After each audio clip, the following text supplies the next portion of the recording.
Okay, so today is MLK Day. I got some time off. The markets are closed. It's cold here in Texas. And so I decided to come and talk to you guys about a decision that I have arrived at in regards to Instacart. So while I talk to you guys about the decision, I'm going to just show you guys some of the orders that we have here in Austin.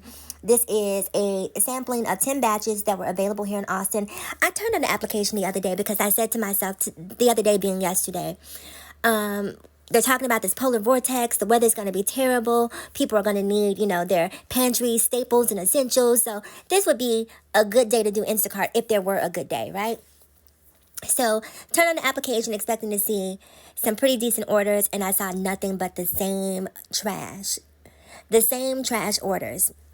So I sat there for a minute, I looked, and then I turned the application off, because at this point for me, all I'm doing is hiding orders. Just hide, and waiting for a decent order to come through. But a decent order these days on Instacart is like 10 items, 3 miles away, paying $8. That's like a decent order on Instacart these days. And that order is going to take you probably an hour's worth of time, maybe more, depending upon what hiccups you might run into at the time you do the order.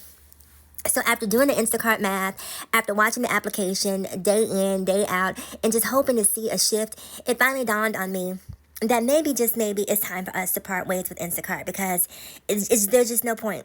There's no point. If you guys are out there and you're doing Instacart, I've said it once, I've said it 1,000 times, and this doesn't just apply to Instacart. This applies to gigging in general. I don't care if you're doing Uber, Lyft, DoorDash, Uber Eats, Grubhub.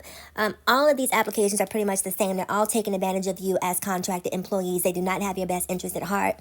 It is time for you to do something else. I mentioned before in a previous video, I went over to Coursera. I took a digital marketing course just to get myself a leg up, in the employment world, also to get my leg up in the business world. So do something like that. Do something outside of Instacart that's going to give you options, because Instacart is no longer it. I've deleted the app. I'm done with it. We'll check back maybe in about a year or so, maybe a couple months ago. A year might be a little bit of an exaggeration, but we'll see where we are, and maybe we'll revisit Instacart at that point in time. But for now, I'm done with it.